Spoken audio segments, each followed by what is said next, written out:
Hello and welcome to this episode of the Star Wars Universe Podcast. Today we're discussing Andor, Episode 6, The Eye, with myself and Paul Hoppy, along with returning guest Danielle of Written in the Star Wars TikTok and Twitter fame.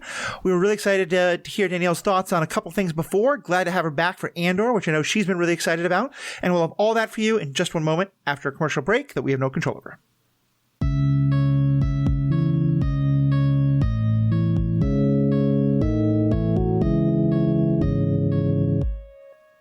Welcome back. This is Matthew, your host. Use they, them pronouns. Paul, good to have you as always. You want to say hello and introduce yourself? Yeah. Hi, I'm Paul Hoppy, aka Zen Madman, and I'm still enjoying Andor, even though this episode had the first thing that I found irritating, I think, in the entire series. And if you can go 6 episodes and only find one thing that irritates me, you're making a really good show. Or at least one that I love. So I think that's fair. And Danielle, you've been a guest on before, but say hello and tell folks a little bit about you. Hi, I'm Danielle. I'm glad to be back. You can find me on TikTok at Written in the Star Wars or on Twitter at DannyS394. And I loved this episode, just like I've loved the other ones, but this one was a banger for sure. Nice.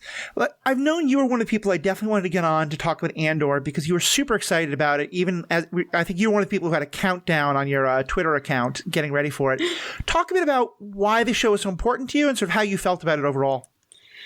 This show is really important to me because Cassian Andor is played by Diego Luna, as we all know, and he is Latino. He's Mexican, and I am Mexican-American, and it's always been really heartening to have him in Star Wars ever since he first joined with Rogue One, and to have a show in Star Wars that is led by a Latino man who it doesn't have his helmet on the whole time. I love Pedro Pascal in The Mandalorian, but there is something about kind of unmasking and having, the full accent, having his face front and center of this is just really important to me, and I think to a lot of people in the Latina community. AJ Jedi Starkiller, also of TikTok fame, who was our guest last week, he was talking in specific about how important the accent was. Because if you know Pedro Pascal's voice, there's a little bit of that accent with Mando, but I think it's very easy to miss. Here, it's much more pronounced, and I can see how that as well is such an important part of who this character is and what representation is bringing into Star Wars. Yeah, definitely. And just the fact that he was able to keep his accent, I think, is a big deal for a lot of people. And, Spanish wasn't my first language, but it was my mom's, and half my family speaks it. And it feels a little bit kind of like being at home, being around family when I hear him speak. I love that. I love that they managed to take Diego Luna's natural accent and both preserve it for, its representation of, Spanish speaking, person, right? But then within the context of the show, they make it play for something else that sort of stands in, and so they make it really work within the context of the show. Right. And have meaning beyond just because there's a lot of different accents, right, that you hear throughout Star Wars now. And I feel like this show and then some other shows before it kind of challenge us to get more comfortable with that within the context of Star Wars. But then here, he actually has an accent that's like a Canary accent. Right. I mean, I think that's kind of what they're saying, right? I mean, one thing they've established, even going beyond the accent, is that, English, which in this universe is Galactic Basic, was not his first language. So he's speaking a language that's not his, the language he was raised in originally. So I think that ties in really well. And the Canary language was influenced by Spanish, Portuguese, and Magyar, I think is what it was. Okay. Yeah, so there were 3 influences. And I know a lot of Latina people on Twitter and TikTok were wondering, once we heard the language, we're kind of it kind of sounds like there's some Spanish in there, maybe a little Portuguese. And when they officially announced it through the website, we were all yes, we got it. Yeah. So happy. There's just a level of intentionality there, that I was never quite sure with, in the prequels, I think we had some pretty racist use of accents, and then we just sort of had like, okay, this particular group of aliens are Scottish, and this particular group are from South Africa, and like, who knows? So what have you thought of accents of the Hera's people? Oh yeah, the Twi'leks. Yeah, Twi'leks can be either English or French origin. Yeah, right. They're Belgium, I think, is the way you look at it. So how you enjoyed the show so far up to this episode? Oh, I've loved it. I was really glad that they released the first 3 all at once. I see why they did that now. I think that people who are excited for the show are going to stick with it through the whole thing, but people who are maybe on the fence about it, I think it was important to have that kind of momentum carried through the first 3 episodes and show this is how this show is going to go. It's going to be 3 episode arcs. If you feel like it's going slow, by the 3rd episode, you're not going to feel that way anymore. And I think it was a really smart move. And I've just enjoyed getting to know all the new characters and getting as many episodes as we're getting. I still can't believe there's 6 more episodes to go. I'm so excited. Yeah. I think that 3 episode arc, it's working a lot more than I think some of the others have worked in terms of giving you those little stories, but also just so much more. And I hope that it's not get introduced to characters who will then die within 3 episodes, the whole 24 episode way long. Yeah. But it's probably going to be like, I think there's going to be a lot of that. Meet 5 interesting characters. 2 of them will survive. Meet 5 more. 2 of them will survive. Yeah. It's the Hunger Games. Star Wars Hero. Vix is still alive. That's the perk of her not being in these 3 episodes. I've decided is that there was no opportunity for her to die. It reminds me of The Wire. But like in Fast Forward, where in The Wire, every season they would introduce like a new group of characters and like kill off half of them.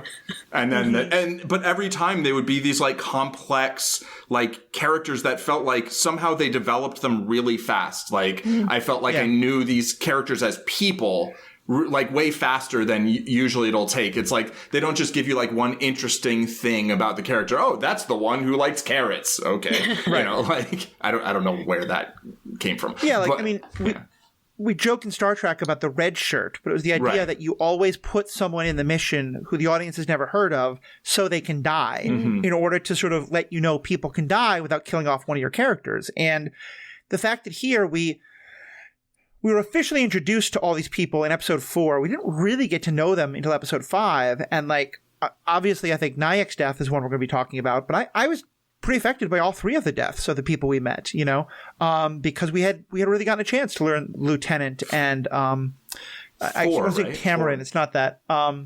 Tamarin, and what was Lieutenant's name? Was it Gorn? Goss? Gorn, thank you.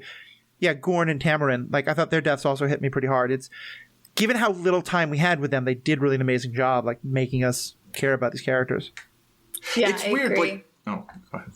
Like I felt nothing. Except like the one character I felt some irritation, but not for like, I don't know. Like I feel like the characters, I liked them, but also it just, to me, it's a little bit like with Rogue One where it's just like, I just know that, I mean, Andor says to Jin, like, you're not the only one who lost everything, right?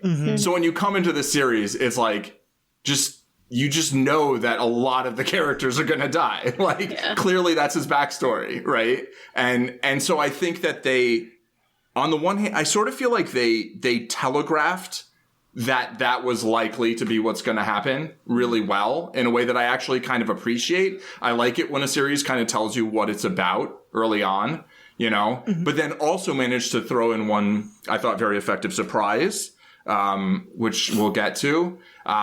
But then also, like, I feel like most of the deaths were very matter of fact in a way where it's like it, for the most part, doesn't feel like overtly manipulative the way, there's not a lot of big swells of music. It's like, there's a battle and someone gets shot and they're dead, and it's like, that happens. It sucks, and people are upset. But it's like there's not time to like really feel a lot over it, And I'm not saying like whatever you feel, like, yeah, cool, awesome, but just like for me, I feel like it hits different emotionally or doesn't in the same way, kind of just because of, I guess, expectation. I don't know.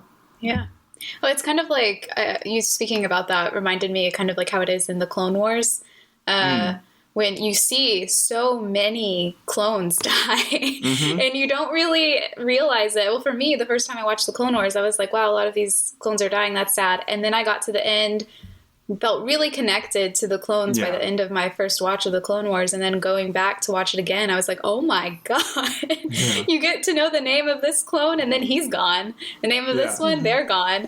And it happens so fast. Like even with Echo, when he dies, it's just like that. And he was a major character. Yeah. And that's how war is in the heat of the battle. It happens and you don't have time to mourn in that moment. Yeah, I definitely see this thing sometimes where people say like, oh, I'm mad because this character didn't get the death they deserved, you know, and they kind of want that big like swell of music and they're the ship's about to take off, but they're the one who says like, I'll be the last one to defend us. And like, I'm glad that, cause yeah, you're right. That's not how war works. You know, people die because they get shot. People die because the ship's trying to take off and you don't have everything strapped down and something falls. Like, talk about a dumb way to die. You know, like that's not a great heroic death, but it's a real death for a heroic character. Yeah. And I just like that a lot more. Yeah. Yeah. Should I get into that being my one peeve? Like, yeah, sure. Go ahead. So we could just like get that out of the way. Like I found I was one of my biggest. By the way, I think you know this, but major spoilers for all of episode 6. We're not going to do any kind of episode summary because it just came out. I hope you've just watched it within the last 24 hours when you're listening to this, but go ahead. For sure. There was a heist. They get away with money. Half of them die.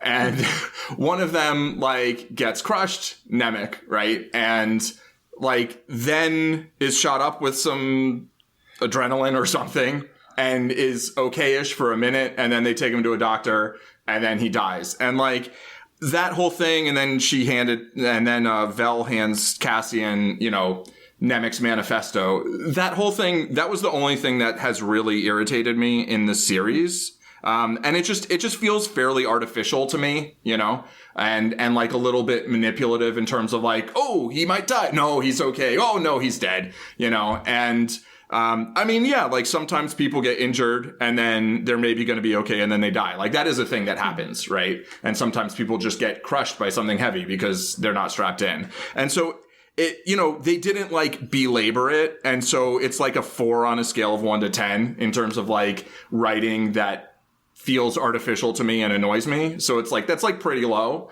but like it definitely felt, that was like almost the only time I felt the hand of the writer, whereas throughout everything else has always in this series very much kind of rung true to me in a sense of like, no, that's just what would happen. And here it feels like, yeah, I guess that's what could happen. It doesn't strain credulity. Although like, I don't know. I feel like in Star Wars by now, it feels like, do you really need any of your innards to survive anymore? Like, and that's one of the things when people talk about like, this or that character surviving something or other kind of cheapening death is like, it does sort of make it like, well, when someone doesn't survive, it's like, why didn't they survive? Like Qui-Gon just wasn't angry enough, like to survive just a little saber hole, I don't know. Anyway, but that's the only negative thing I'll actually say about this entire episode, and I'm done. Well, so I see your point, and I've been thinking, because obviously this is an opportunity for Skeen to prove how manipulative he's been and how much he's lied and how much he just wants the money, and he needed to get to a place where he could take that money before it gets taken. And so I've been kind of wondering, and I don't know if they'll go into this. I don't know if they allowed them the space to go into this. Did he manipulate like he wanted Nemec to get crushed? Yeah, like did he not secure something the way he was supposed to, and then he got crushed, and that led to them needing to go to the doctor that was already in the contingency. I feel like I definitely need to rewatch it because I didn't go so far as him arranging it because I think he sort of assumed someone would get wounded, which I think is quite likely, or that it was kind of just a crime of opportunity for him. Yeah. But yeah, I definitely got the sense that like the reason why we went there was not because of a like, oh, will he, won't he die? But yeah, as you said, it was that he was trying to he didn't want them to go back to camp. He wanted them to go to this place where he could rob everybody. Yeah, and he would have gone through any means to do that. But I that is still very like, it would have had to been carefully done, and I don't know if they actually did that. So I do see your point, Paul. Yeah. I had a similar point in that. What do you think were the because as Paul has said, they gave him an adrenal shot of some kind or a med shot, and then he was conscious enough to give Cassian the coordinates so that they could safely fly through the eye while the other TIE fighters couldn't, and then they could escape. But it was clear that there were some kind of stakes. Like Vel seemed like she didn't want to do that. I was wondering if what they're trying to imply was something where like this would give him a burst of energy, but actually might like make it less likely that he survives long term or something. Mm-hmm. But they didn't actually like. Did you get the sense there were some kind of stakes attached to that, to what was happening there? I don't know. I mean, I'll have to rewatch it for that because I don't know that I noticed when I watched it that Vel was hesitant to do that. Just that she was trying to do something, but that is an interesting point. I don't know, because he is the only one who would have been able to get them out of that. And if the whole point was to survive, to get that payroll to the rebellion, then I don't know why she would be hesitant to do that, but I'm not positive. I know she was hesitant to take him to the doctor. Yeah. Right. I think there's a couple things going on there. One, I think it's very interesting to contemplate whether Skeen wanted Nemec to get injured. I think he couldn't have like rigged that way or tried to arrange that because of the chance of Nemec dying and then them all just being totally hosed. True. I think him getting injured was sort of a happy coincidence for Skeen, who then I think said, oh, he's the reason that we're doing this rebellion. Like that was a load, right? Yeah. That was him clearly manipulating, trying to get them to go to the doctor, which I do think Vel was hesitant to go to the doctor because she saw that, that's out of the way, right? And maybe we'll get robbed. She didn't think it would be by Skeen, but she definitely, I think, thought, we need to get this where it needs to go as soon as possible, perhaps even at the cost of a team member. Right. I don't know about in terms of like the sort of like med shot or whatever. Like, I think her hesitation, we'd seen her hesitation earlier in the episode, right? She's not like a confident leader at this point. She wants to lead. When her conversation with Luthen, I think led us to believe like that this was like a new thing for her being, a leader, that perhaps she'll grow into. She made it out of this episode. Hopefully she'll like learn some things from the experience and maybe go on to be, a character further down the line who kind of grows, right? And like this was sort of like the op that they kind of botched, but also succeeded. Right? It's like a 30% success, maybe. They got like a third of the money and they escaped with like 3/7 of their team, except not even at the end. And like, I do think it becomes pretty standard for Andor's level of success. Right, exactly. Yeah, 30%. That's about right.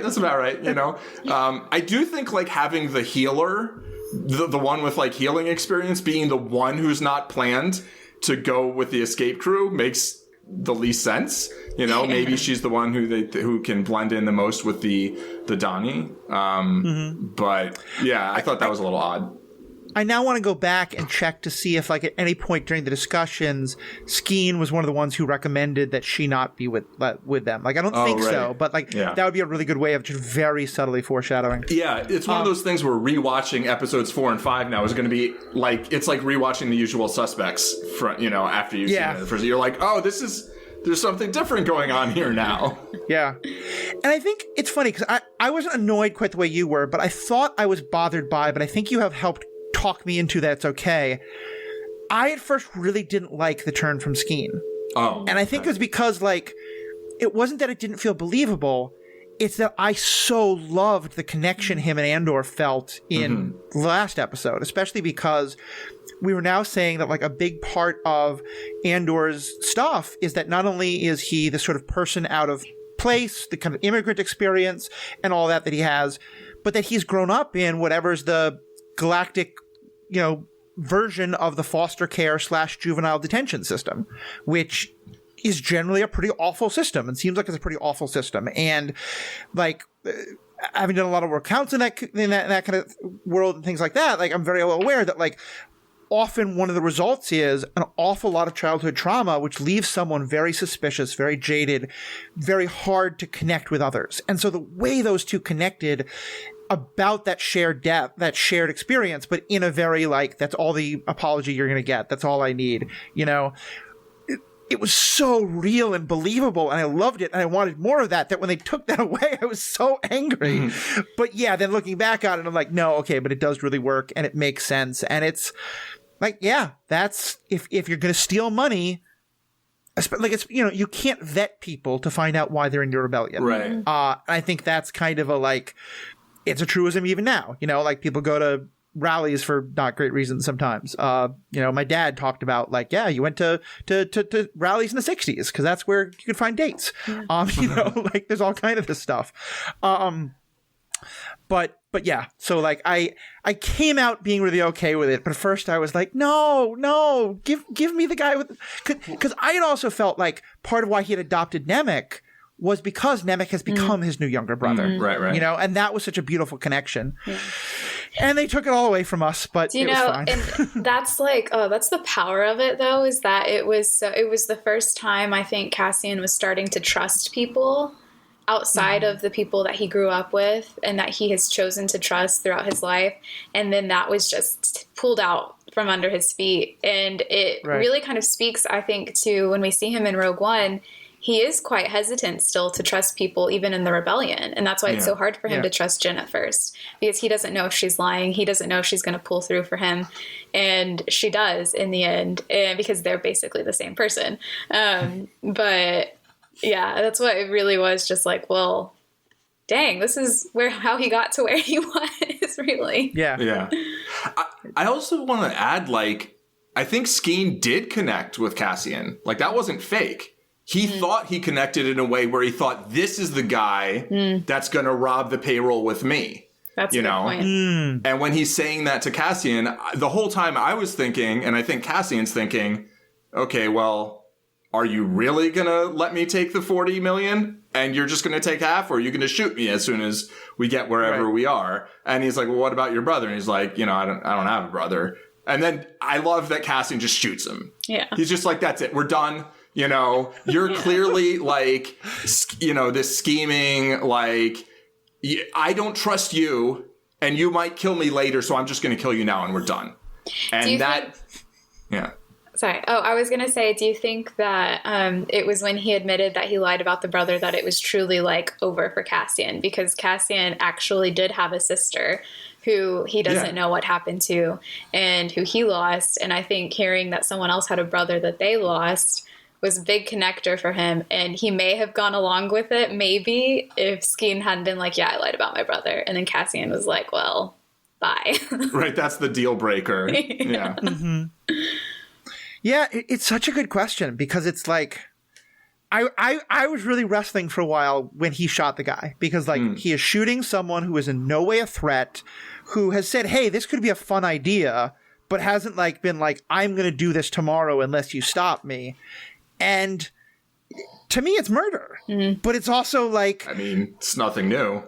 Yeah, I mean, that's the other thing. Is like, yeah, we had this whole long thing about how they showed the way he shot the kind of rent-a-cops as like, he had to do it, but that's not that's not a Captain America move. You know, that's not your white cloak hero. And I think that's what I love about Andor, because it's like, that is who he is, and that's why I root for him, because the rebellion needs people like that. Right. But like if Luke Skywalker did that, I'd be like, no.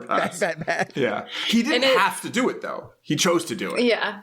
He could have just knocked the guy out and run. Yeah. You know, but he chose to shoot him in the face instead. Yeah. And that's who this guy is. I'm okay with that. Go ahead. That's just so important to his character, because when we see him in Rogue One, he's trying to make up for all the things that he's done. And you see that, especially in like the Rogue One novelization, when you get to go inside his mind, inside his thoughts, he's thinking, I just have to do this one more thing and then everything will be okay. And then that's it. Like, I've done what I need to do for the rebellion. I've done what I need to do.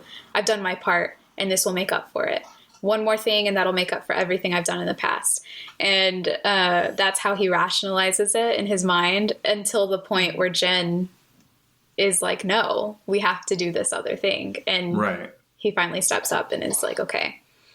Yeah. Okay, this is the one last This thing. is the one last one, and it really is. I saw on Twitter that you were reading the novelization. I was like, oh, good, we're getting her at the perfect time. All emotions everywhere.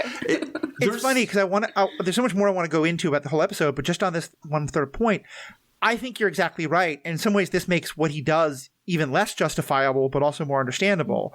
That it's not a calculated, this person will kill us later. But it is I try so hard to never make myself vulnerable. And I made myself vulnerable to this one person, and they took advantage of it, and they completely lied, and they manipulated. And so I think the whole thing about the dead brother is like, to me, it's a combination of him being emotionally upset about it, but he's such as emotional as he is, there is a kind of cold rationality to his actions. And I think there was also a part of like, if he can lie that deeply about everything, then none of us can ever trust this guy again. Yeah. So I think it's the brother is the final straw for him, but I think it's both of those things. So I don't think he really made himself vulnerable to him. He didn't tell him about his sister, did he? No. I don't know, right? I don't think he ever opened up. He was just like, look, I'm here for the money. That's it. And that's why Skeen was like, oh, okay. Well, if you're here for the money, let's just do the money. And I do think that I think it was very calculated. It was quick calculation, right? It was intuitive calculation. It wasn't, long premeditated. But I think it was just like, this guy is willing to do whatever to steal this money. And like, I think he might kill me at some point. So I'm just going to kill him now. Just tie it off, basbasically, Just get it over with. Right, exactly. And sort of the way, like, spoilers for the Bourne Identity, but like, the way the CIA is basically like, oh, we have this rogue assassin, let's just kill him. Like, we're not going to think about anything, just kill him, just tie it off, and and then when that doesn't go well, they're like, let's just kill the guy who's going to kill him and then tie that off. And, and it's like, I think Andor is making split-second judgments that are life or death, for someone else decisions.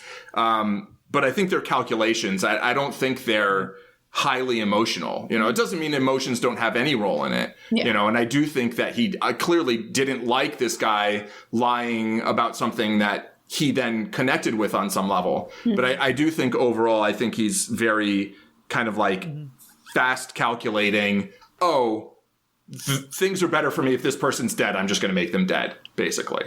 Yeah. So let me ask you both this. If Skeen hadn't done that, do you think Cassian still, once they land, is like, cool, give me my money right now, I'm out of here? Or do you think he might have been like, okay, we kind of did something, let me find out what the next step is? I don't think he's at that point, regardless.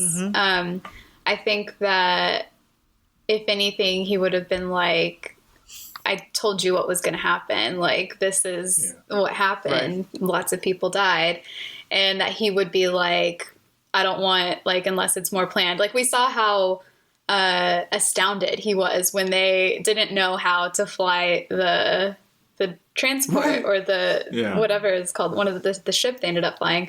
And he was like, are you kidding me? But if I'm on the line, I'm going to be flying this. Yeah. And so I don't think that he is yet at that point where he would be willing to join a rebellion for the sake of the rebellion and not for money like he is now. Right. I think maybe Nemec's manifesto and a few other events will help him. I think he's well on the way, but he's not quite there yet. Yeah, I totally agree.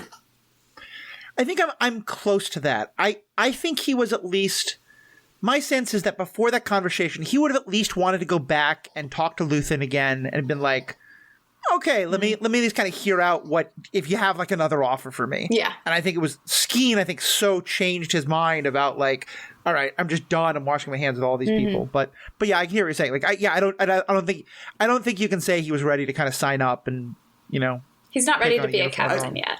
Right. Yeah, exactly. I think he was ready to take the money, go back home, give it to Marva, and like then go off looking for his sister. And like if Luthen shows up and is like, hey, I've got another job for you, be like, all right, what are the details? You know, I need some more money to continue doing what I need to do, you know. Yeah. But I don't think he was like, what else do we have on the rebellion docket today? You know? Yeah, like, I think it's very fair. Yeah, he did still a lot of stuff to go home to, if nothing else. Right. And his sister, who he was starting out looking for. And his brother, B2 Emo. Oh, yeah. B2. I do just want to point out one thing that was pointed out by a couple of people online and the like.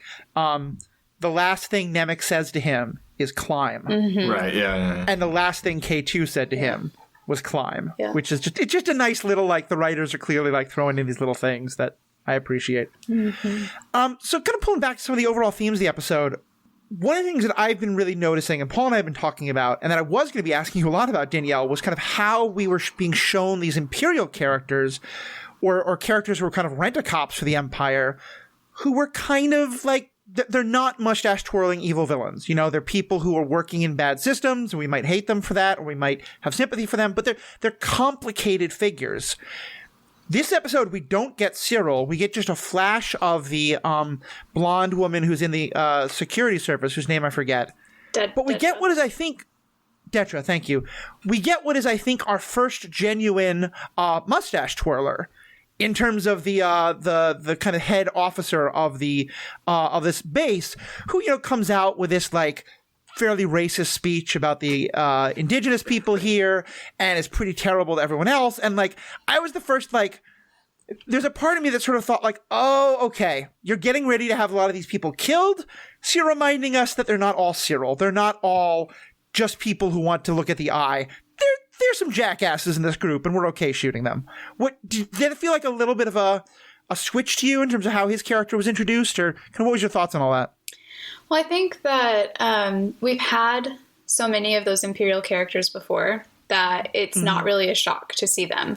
That it's kind of like that's what it is, maybe a shock to see someone like Cyril, but not necessarily the head officer that we saw in this episode. And so it was J-Hold, by the way. I realized his name is J-Hold. J-Hold, yeah. And so, like, in that sense, it was maybe not... I didn't feel like they were trying to remind us about how bad the Empire is, because this entire arc has kind of been about colonialism and about their imperialism onto this planet, and how the Aldani people have gone from thousands to just 60 over 7 years. And so I think it's like that's constantly in the back of the episode, like in the like weaves of it that is there.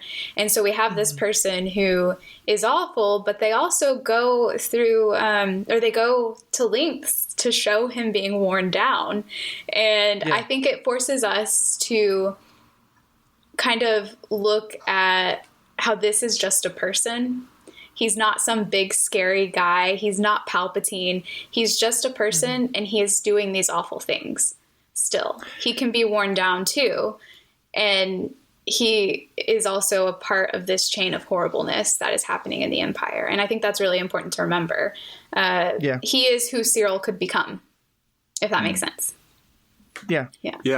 I totally agree with everything you just said. I think I don't see J-Hold as a mustache twirler. I see him as evil in a way that I don't necessarily see, you know, the lower ranking, you know, privates and corporate security people as being deliberately evil in the same way. I thought the scene with J-Hold and the engineer and Lieutenant Gorn was there, right? It just felt brilliant to me. Like these just like a-hole officers sipping their Imperial coffee, just being so contemptuous, talking about, you know, the Donnies in like exactly the way that like you'd read like Columbus talked about, you know, the native peoples he encountered. And the fact that this came out like the day after or day before, depending on if it's like observed or whatever, as the day that some people celebrate Columbus Day and other people celebrate Indigenous Peoples Day, like, I think that's probably a coincidence, but it feels very appropriate. Like,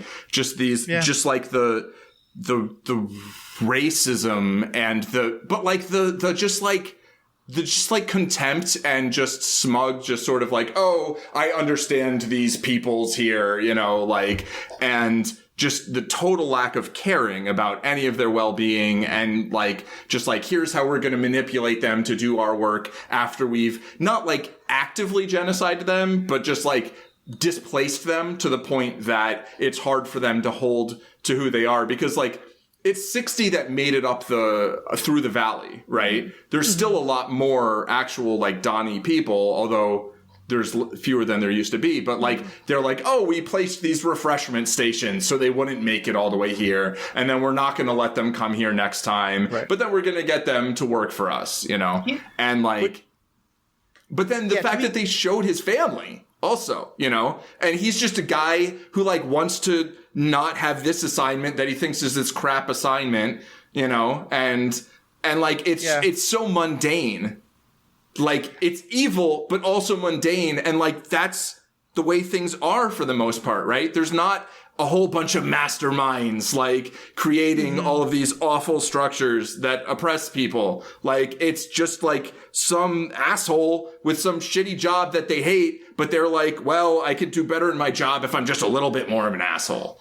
And that's, you know? It's so true, because it's so easy to see like Palpatine and, you know, Vader and be like, oh yeah, they're these otherworldly beings who are creating this imperial, horrible galaxy. But it's another to see, like you said, the mundane people who are, who that wouldn't be possible without. They are the wheel that is turning this empire. And without them, it wouldn't be possible. And so if they weren't doing their part, the empire wouldn't exist either. Yeah, I think both of you make some sense. I think with that, I kind of pull back somewhat on the mustache twirler point, in that like he feels more that kind of he's got more of the punchable face than some of the others we've met so far. Very punchable. But yeah, right. But it's a much more complicated thing, and like it's funny, Paul. What you say, I was thinking about it as like, you know, in terms of Columbus Day and like this continent's the North American, South American natives. But honestly, what I got from him more than anything else was like British officers in Africa or in India, where there is that kind of like, oh no, we don't hate them. We're because they're not calling them savages. They're not like rounding them up and killing them for sport. But it's still that utter contempt that you're talking about of the racism of just not seeing them as full people. Yeah. And again with his family, like, watching Val hold a kid to holding a gun to the head of a terrified kid, saying, obey or I'll shoot your kid. Yeah. I think it's what they had to do it. And a part of me really hopes that she was never actually going to pull that trigger. But it's still not like that kid's not going to have a good time. Like, he needs some therapy now. That's like, a kid who might become super pro-imperial now. You know what I mean? Yeah. Super anti-rebel. And certainly I was like, that's again, like, I'm not seeing a Jedi do that. Like, that's a pretty morally gray act. But where I was like, I never had a feeling of like, oh, I can't support these rebels anymore. They've crossed a line. It was more just like, this is the ugliness of war. Yeah. Of like, you're trying to do a good thing, but yeah, this is what happens. And it's almost like that's what has to happen. And I think that's why it was like so important for Cassian. Like, when you go to war, this is what happens, like you said. Right. And why it was so important for Cassian to say to Nemik, no matter what you do to the Empire, they won't listen. They won't change. Right. And I think that is important to remember when watching that scene, because no matter what you do, the Empire's not going to learn. You can treat them the same way that they treat you. They're not going to change tactics. And that's why it is like you have to do what you have to do in that moment. Like, it sounds awful, but that is war when you decide to go to war. And that's why I always view Saw Gerrera with a very kind of like, he's a multi-layered character, and there's so much going on to him that like he does what in his mind needs to be done. And because they've chosen war, and when you choose war, this is what happens. Yeah.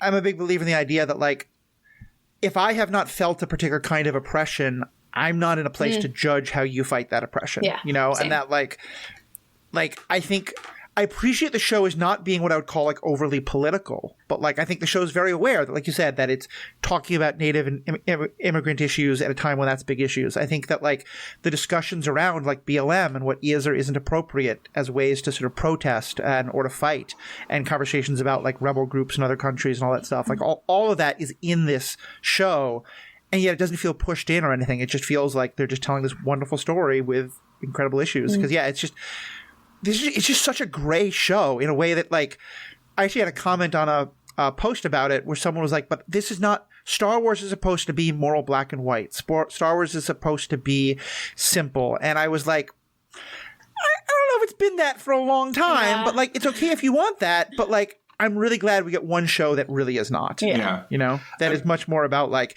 even if you're fighting for the best of causes, you're going to probably do some pretty terrible stuff. Yeah. Yeah. I mean, I think on the one hand, like, it's a choice, right? Like, there's a lot of things where I think often people say, oh, well, they had to do this, or this was the only way, or whatever. It's like, it's not necessarily the only way. Like, it's a way, and it has a certain chance of success, right? And then there's some other tactic or strategy that might have a different chance of success. And both things might have a 0% chance. Both things might have a, 50, 80, maybe choosing the thing where there's more things that other people might think are questionable might have a higher chance of success. Like, it's, I don't know. I'll judge any action, but like, but at the same time, I always want to try to understand where the person's coming from, whatever it is. And it's like, here, it's like, it's very understandable, and it's possible that this is the only way that these people can, I mean, I was sitting there like, you should have shot more of these Imperial people, like just shoot them. Like, but like, I think it's hilarious that the, what's his name? J-Holt, like, he's in this, he's this like villain, right? And then he's like pushing money to like help load the thing. And then he's like really stressed out, and then he just has a heart attack. Like, you know what I mean? When's the last time you saw someone just have a heart attack in an action movie? Right. Because this was like the action episode, right? Like, what would the Palpatine type characters, or like say in this situation, they'd say, go ahead, I can get another wife. I can make another child. That callous, not only him, but all these other soldiers are like, it's a little kid. We don't want to put the little kid in danger. Right. Like, that's again, there's a humanity there that is interesting to me. For sure. One thing I'm really struck by, this is kind of taking a larger lens to Star Wars, and I think you both have like a lot of insight in different parts of Star Wars. I'm curious how you see this. Until this show, for the most part, the perspective has been that Native people are non-human. Indigenous people, that humans have colonized all through the galaxy. And I think in the original extended universe, the idea was that humans had all come originally from one planet that was long lost. But even in kind of the Disney canon stuff or the original stuff, certainly it's like, the Tusken Raiders or the Ewoks, or the, like, most of the time when there's indigenous people, they're decidedly not human. And I think it is something very interesting that they're doing, that they've now shown us two different indigenous groups, both of which are human. I think it's because they want to make those characters more relatable. And so I think I like it, but it seems it's a very interesting choice that I'm kind of curious what you both, if you've noticed it, but also what you think of it. It is interesting, and I don't think I actually like specifically noticed it that way until you mentioned it, but it is very interesting. And I do agree with you that I think it is a way to make it more relatable. And that in itself is interesting because we've been told that the Empire is very like specious, in that they prefer humans to, alien beings, and that like that's why most of the stormtroopers, if not all of the stormtroopers, are humans, and that's why Thrawn has such a difficulty moving up in ranks. He has to really push for it because he's also being prejudiced against by his peers. And I don't know what to think about this new aspect to it, that there is another level of humans who are being equally, if not, just or worsely treated by the Empire. And not just the Empire, because Cassian's homeworld, that would have been the Republic. That big accident happened on that ended up killing all the people on the planet. So maybe that's the wider part, is that the Republic wasn't inherently or wasn't widely specious the way that the Empire was, but they still treated planets this way and people who lived on these, who were indigenous to these planets this way. Yeah. Yeah, I think first there's like the question of like, what does it actually mean to be indigenous? Like humans on Earth, like almost aren't at all actually indigenous to the area in terms of haven't come from somewhere else, right? I mean, it's like, it's millennia people may have been in an area, but like if you go back 30, 40, 50,000 years, everybody in the Western Hemisphere came from somewhere else, right? The people that we think of as indigenous came across the Bering Strait, right? Like came from Asia, and everyone there came from Africa, and everybody in Europe came from Africa, and like there's complexities. So it's like if this ancient human homeworld was like millennia ago, right? You can have people that maybe colonized Aldani 20,000 years ago or 5,000 years ago or whatever. And like, you would call them indigenous, but it's like, yeah, they did colonize it at some point, right? But the word colonize, like, it's generally used in a negative way right now, although it was used in this very, oh yes, colonize. But like, if there's no life there, then it's like, well, the problematic aspects of colonialism is displacing previous life there, right? Right. And like most humans will say, well, if it's human life, then it matters. I'm like, well, if it's not human life, it still matters to me, you know? But like, which is why I like colonizing the moon or colonizing Mars. It's like, yeah, that's fine. Do that. You know, just send everybody to Mars and leave Earth alone. But so I think it makes sense that there's populations that would be viewed as indigenous because they've been there for generations and generations and generations, right? I think the show is probably deliberately having those be human populations to literally humanize those populations to make it, I think, more relatable to more people. You know, if like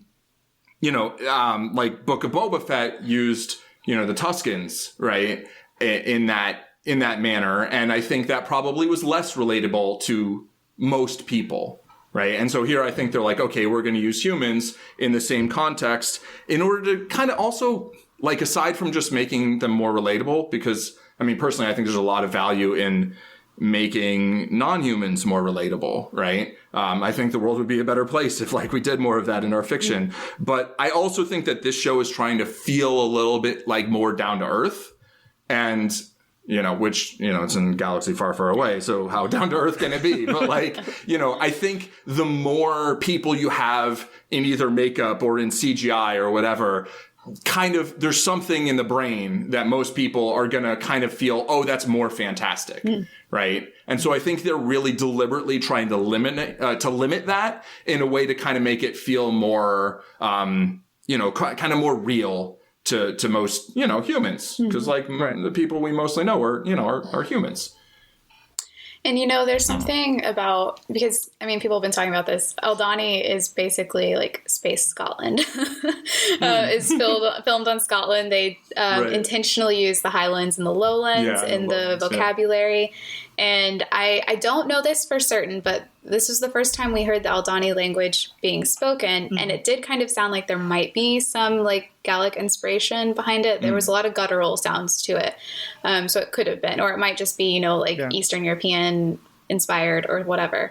But they are obviously taking heavy inspiration from the Highland clearances for the way that the Empire has treated Aldani and displaced these people.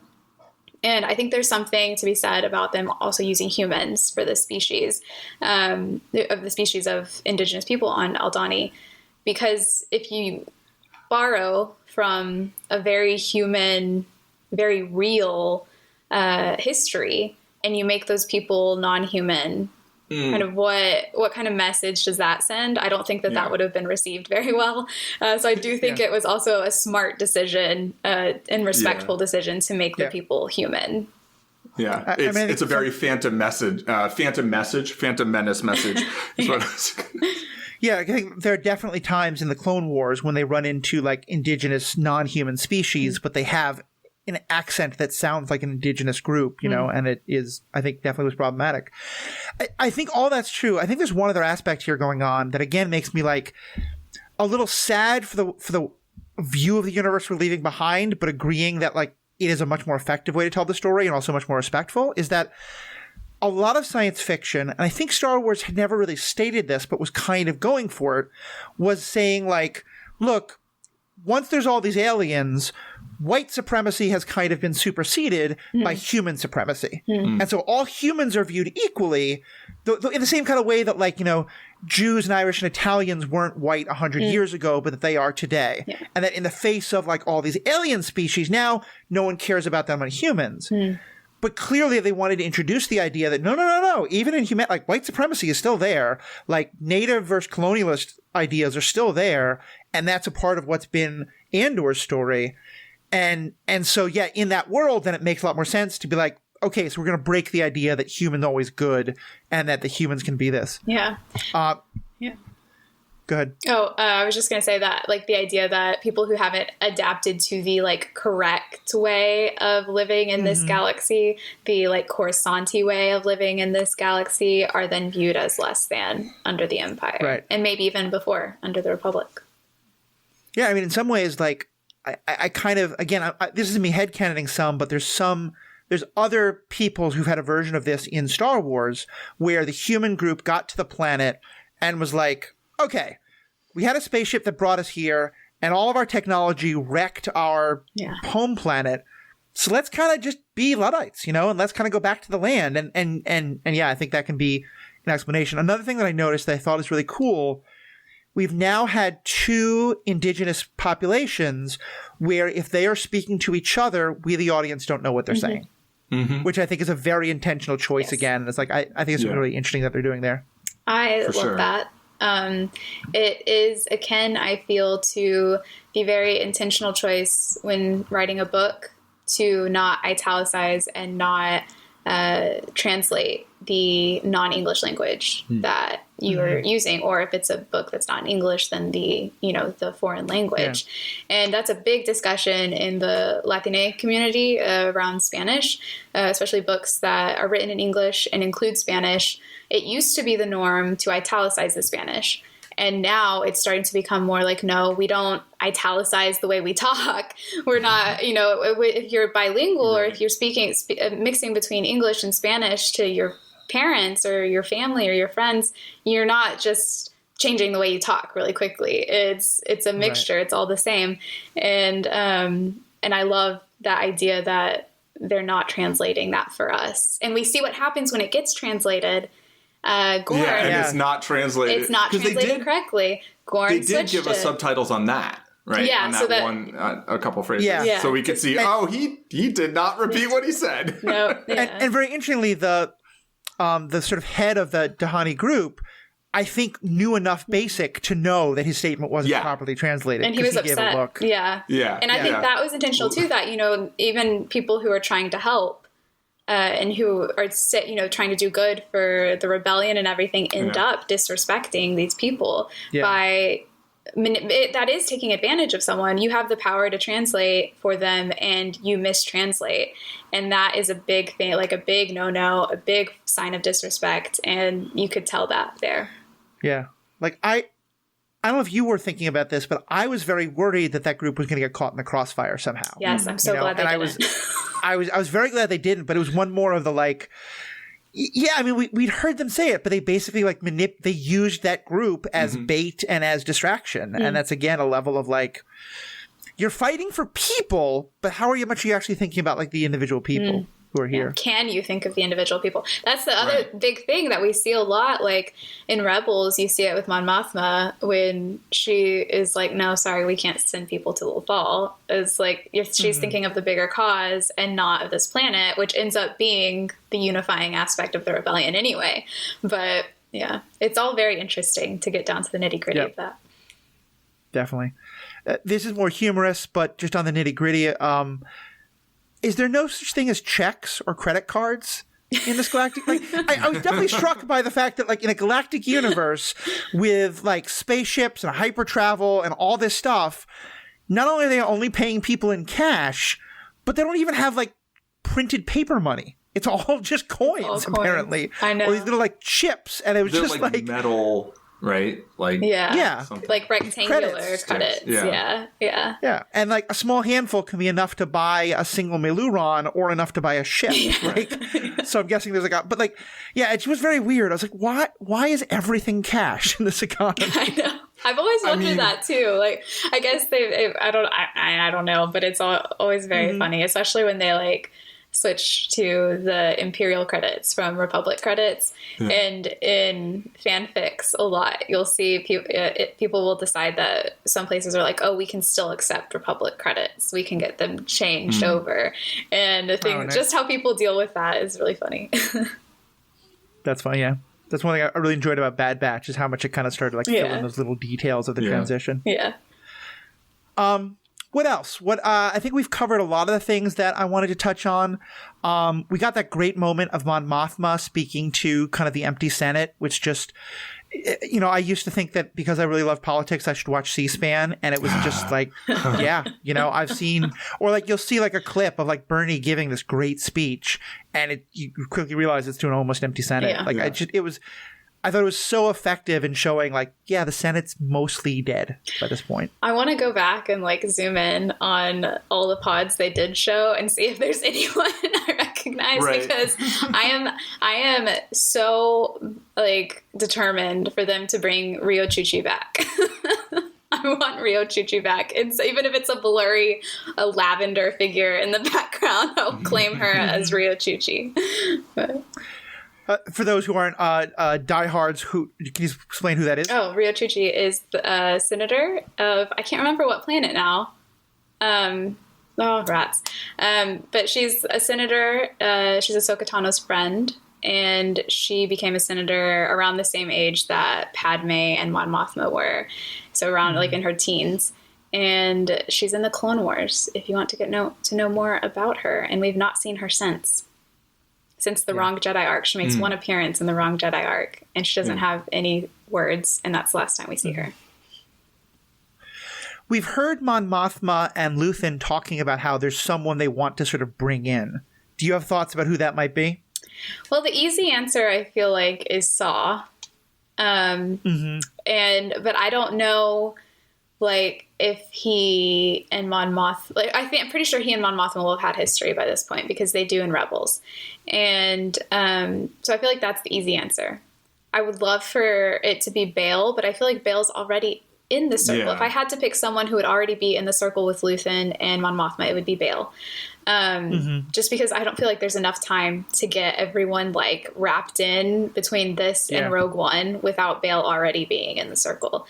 But I think if anything, Bail probably recruited Mon Mothma. There's a deleted scene from Revenge of the Sith, right, with Mon Mothma and Bail, and they're talking to Amidala about basically forming the circle at that time, right? Yeah. And then she's like, I understand what you're saying. Say no more, or something. Yeah. That's not exactly what she says. But she's just like, it's probably better if you actually don't say out loud the thing that you're thinking. And I know you're thinking because we don't want anybody else to be thinking it. Yeah. And so I share a bed with someone who can read my mind. Yeah. So I think that Bail's already a part of that. I was hoping that we would see him in this show. I'm kind of losing that faith that we will. I would love just a quick show of him. But I would have my bets on it being Saw. Paul has convinced me about trying to be careful not to predict too many things. Yeah. I think we won't see him in this 12. I think we'll see him in the next 12. Yeah. I won't be mad if he's not in it. It would just be like icing on the cake for me to see him.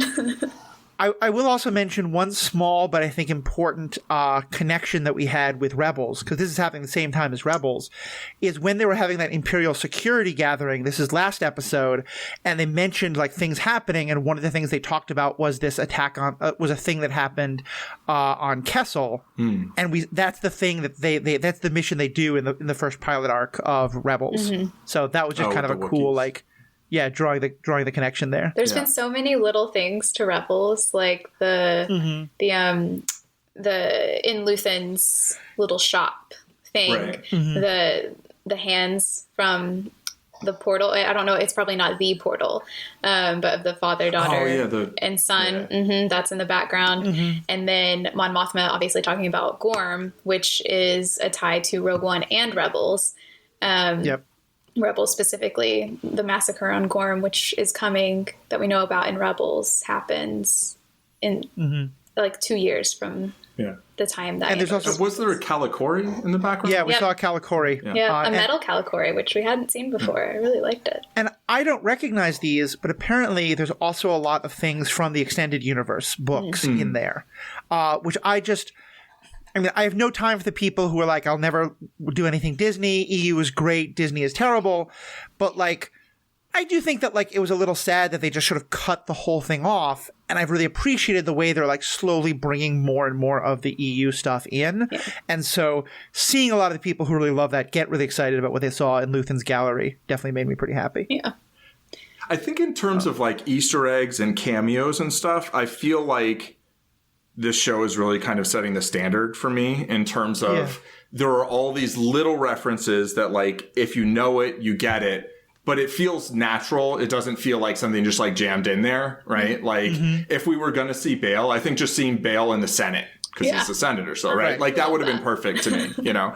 But like, I find that actually having so few characters from anything else actually show up, to me, makes the galaxy feel much larger. That was one thing that like in the first and maybe second season of Rebels, I felt like the galaxy felt a little small because they were just always running into the same people. And I was like, okay, maybe this is this particular sector and that's why they're running into the same people a lot. But I really like that they're not running into so many people that we know. Like if Mon Mothma were dealing directly with Cassian, to me, that would feel a little bit kind of, I feel like it would shrink things. Whereas here, the fact that we see her, but then we see Luthen as this go-between between her and their group and Andor and Vel and the rest of them, to me, it makes things feel just like expansive, you know, where it's like theoretically there are supposed to be all these little cells, these little pockets of rebellion, right? And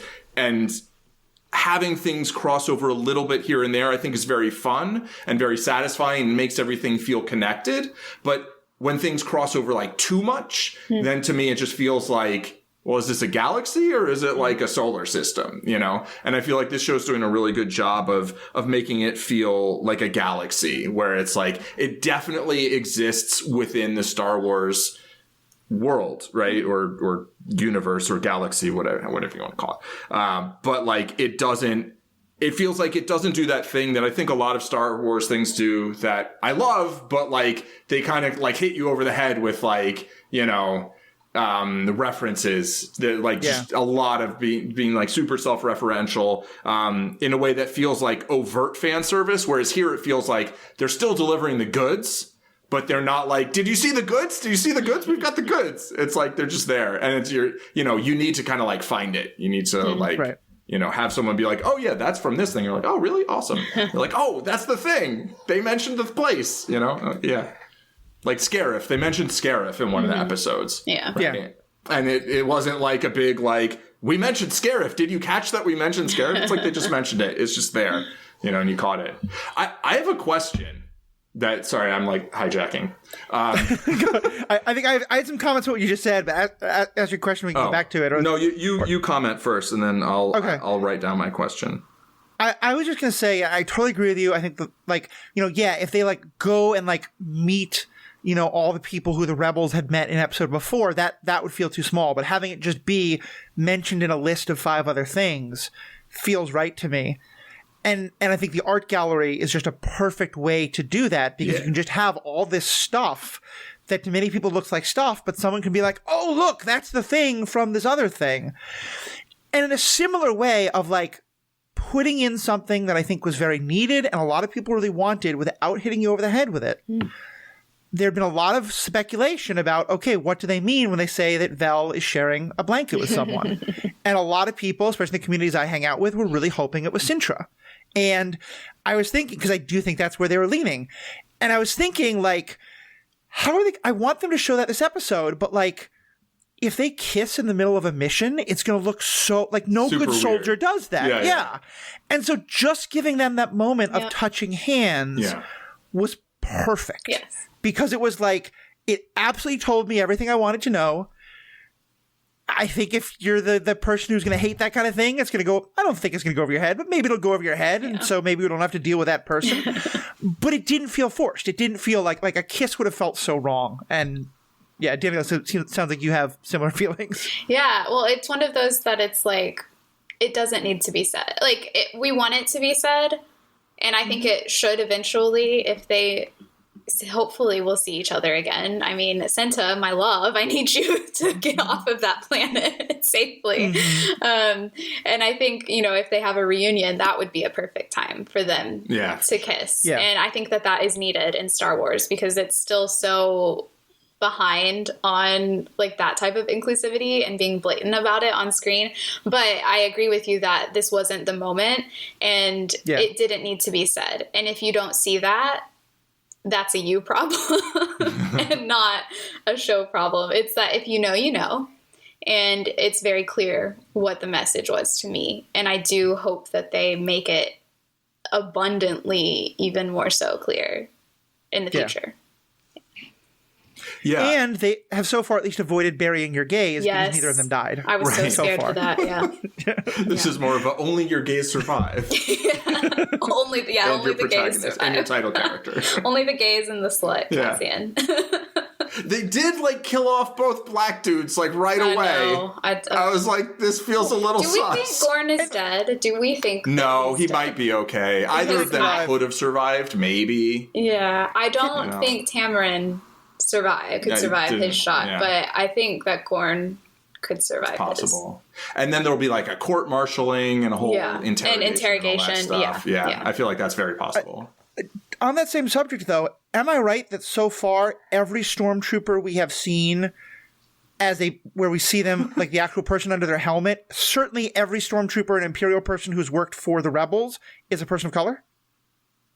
Like, I don't hate that, but it definitely was like I know we were talking before about how like, like in the sequel movies, like the former stormtroopers we saw were all black, and the Imperial officer who helps Kenobi is a woman of color, and so when Tamarin was the black one, I was like, I love that for his character.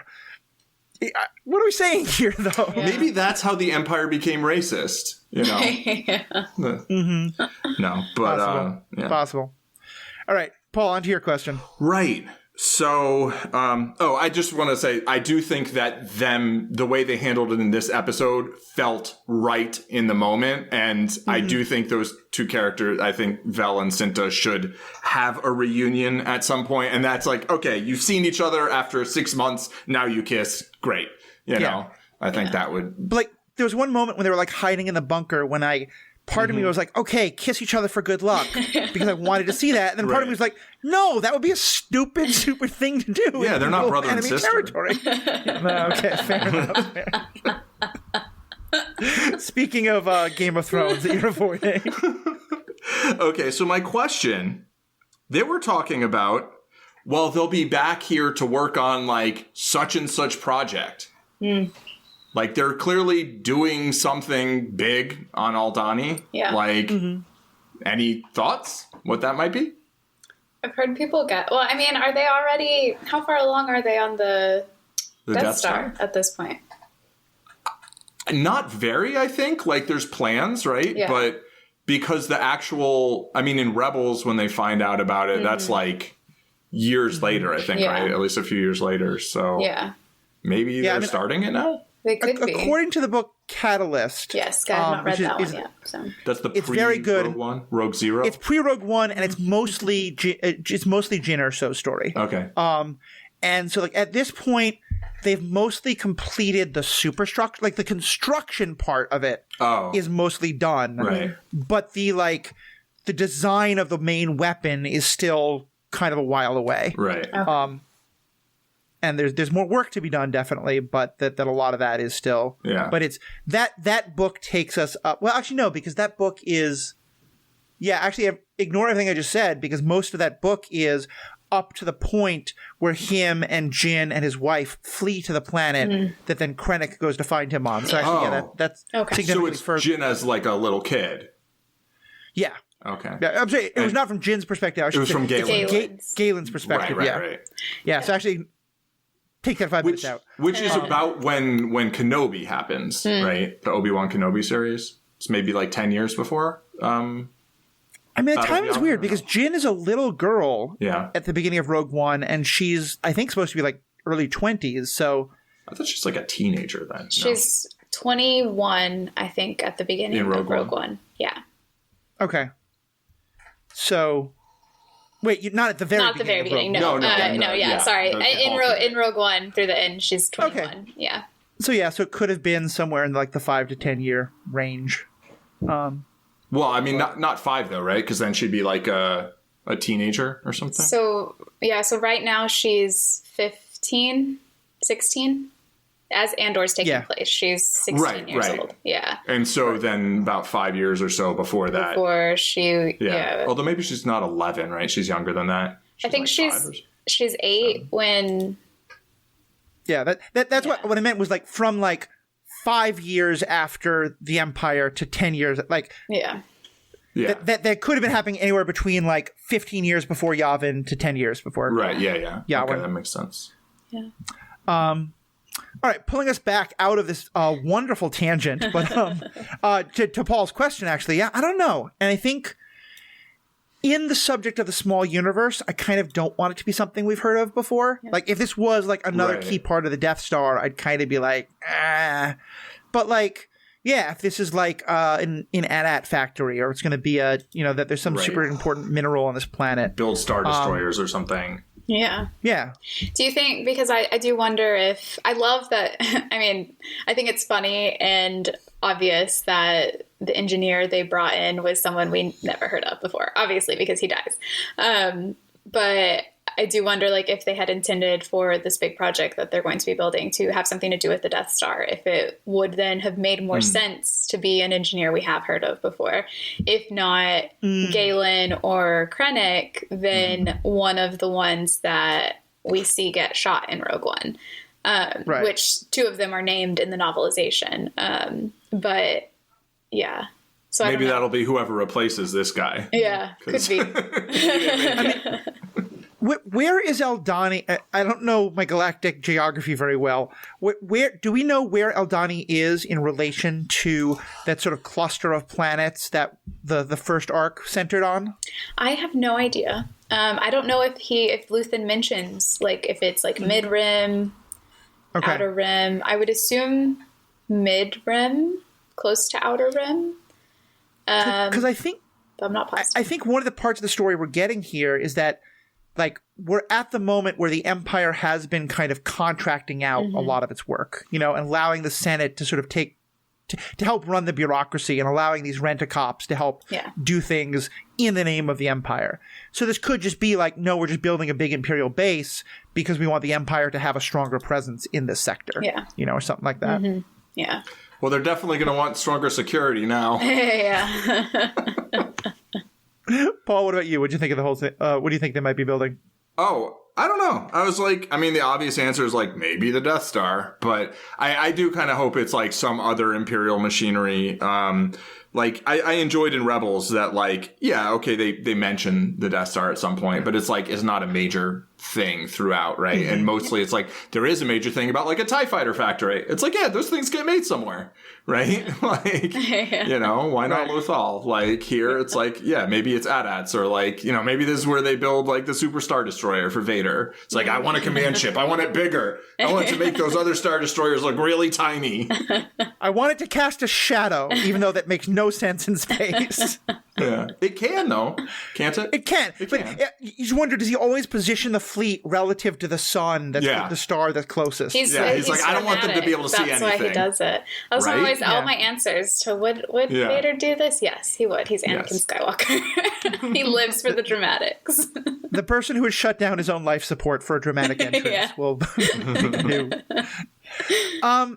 One line that I just thought was really powerful, and again made me like hate Skeen's character, but again, like, they didn't just make him mustache twirly, I want the money. They made him like the way you kind of said, like that Jay Holt was what Rent-A-Cop dude, his name I forget. Cyril could grow up into. I feel like Skeen is very much what Andor could become. That's a good point. That level jaded. And I think the line he says that's very true is, we're born in the hole. All we know is climbing over someone else to get out.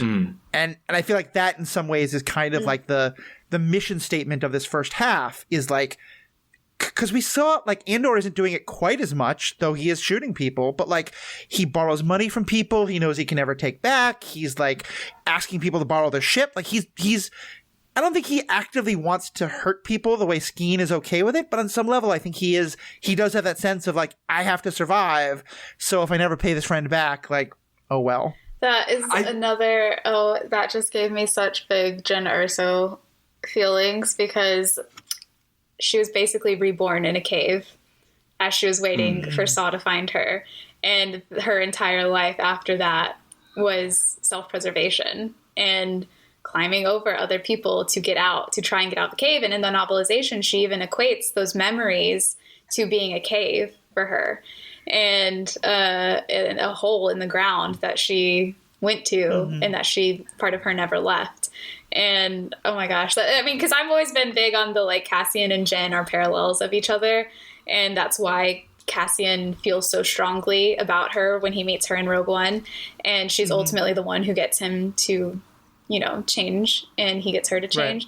Right. But yeah, that gave me Jen chills. I can see that. I do think like Cassian thinks he's going to pay these people back. The way like a compulsive gambler is like, oh, just give me $20 and I'll turn it into 100 and then I'll pay you back and then I'll pay this other person back. And then, like I think he's very manipulative. I think he's very observant. And I think he actually cares about people, like I get the sense that he cares about people and that he like kind of tries not to, because he knows that kind of opens him up to something. Right. But then he also is able to like use other people's caring about him to manipulate them. And so I really enjoy I love that Diego Luna is speaking, in his natural accent. But I also love how little the character talks and how much he listens.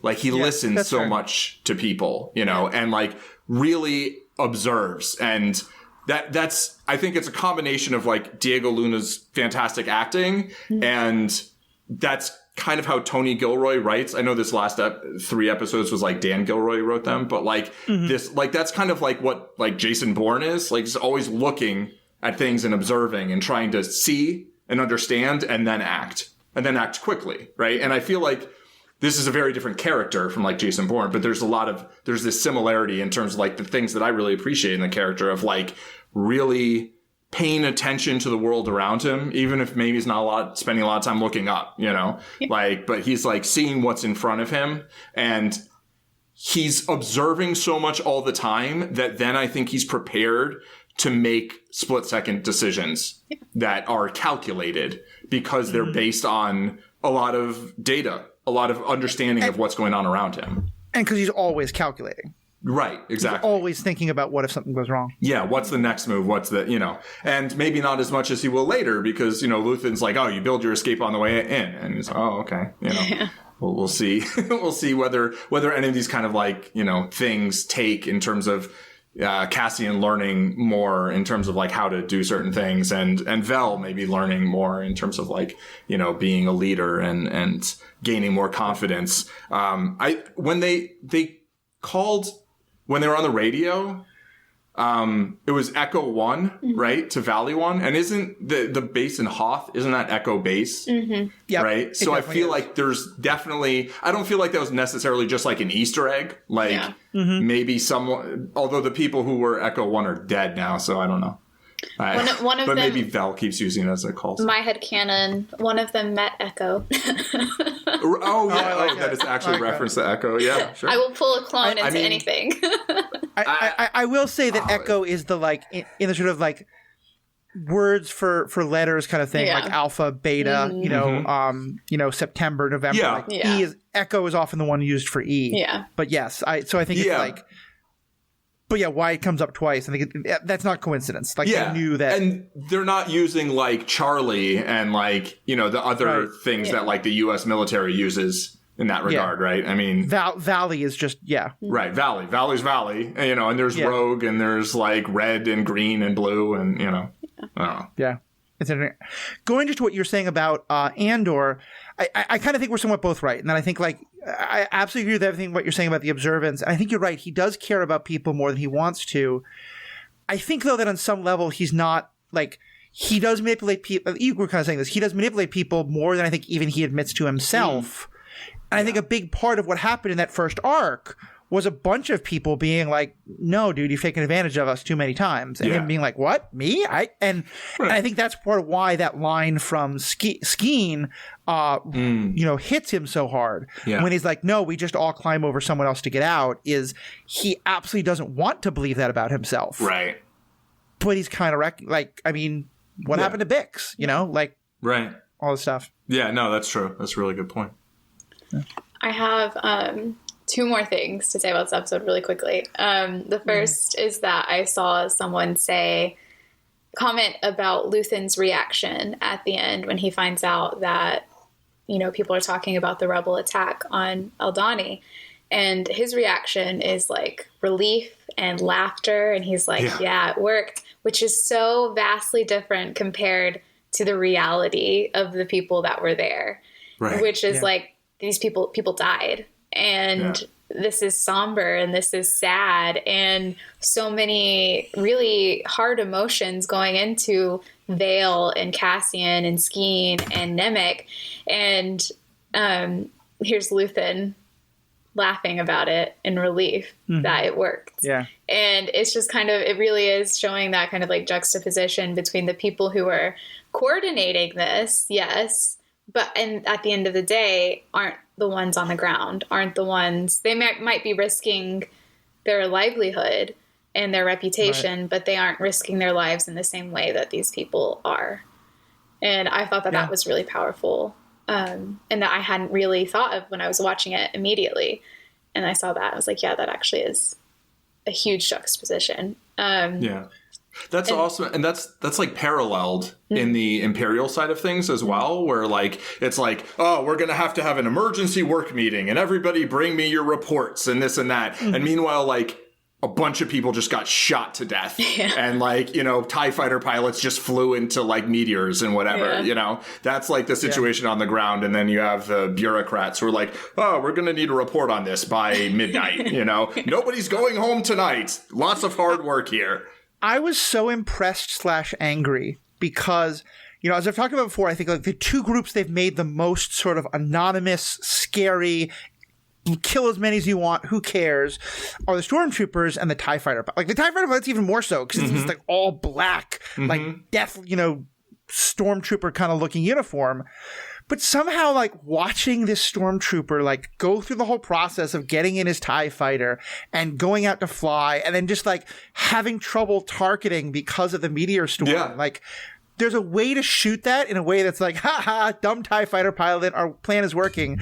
And there's another that's like, yeah, this is just another poor schmuck doing his job and he's going to die. And, like, good he dies because our heroes get away, but I felt a little bad for them. I was like, what the hell are you doing? He's a TIE fighter pilot. I'm not supposed to feel bad for him.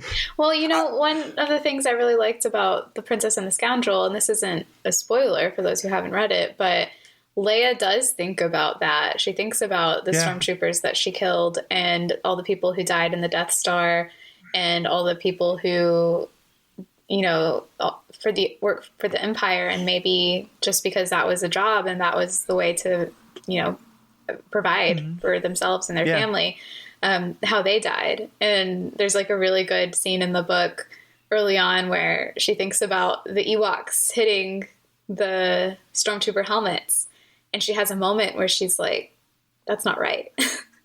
I shouldn't feel happy about this, or should I? Right. I don't know. And I felt like that was a really good, it gave me something to point to whenever I have those complicated feelings. Like, I'm supposed to feel this way, I think. Yeah. Yeah. Also, they were going to eat her friends. Yeah, that is one of the best parts about that book, though, is just kind of acknowledging, the Yub Nub song is great. The Ewoks are, they're quite literally feral, but also, there's some stuff going on there. Yeah. But, Paul, did you have a word about the TIE Fighter thing? Oh, yeah, no, just I felt that, I felt bad for I was like, man, why are they still chasing these people? That can't pay well enough, Healthcare and dental and even covering vision, that's not enough for flying into a meteor shower, So, but at least I guess they had a nice view when they died. I thought that when the guy went after Cassian, when they were still in the mines, or before they flew off, there was a guy who went after Cassian when he could have just stayed where he was and survived this whole ordeal. Yeah. And instead he chose to go after Cassian. And I was I said to my boyfriend, I was like, one thing I can tell you for sure is that I wouldn't risk my life for any government. Right. And I was just like, what is it about the Empire that is making these people feel like the TIE fighters, that they still have to keep going, or this man who could have stayed where he was and survived put himself in danger to go after them. Right. And why do we, there has to be something there about why they're doing it. Yeah. And it's an interesting thing to think of. And I certainly think a lot of it is fear. Yeah. I think it's I am likely going to die doing this thing, but I'm absolutely going to be killed if I fail in my duty. Certainly for the TIE fighter pilots, not maybe necessarily the guy who jumps in there. Certainly for anybody working for Vader. Yes, very much. But it now makes me really curious about that. Has Vader kind of passed that message on to all this? Have they all had at least one meeting where they see Vader execute someone and drive the point home? Because, but it also is that there probably are have you read Lost Stars? Not yet. I put it off because I need to be in the right headspace. I know I'm going to love it, and I know it's going to destroy me.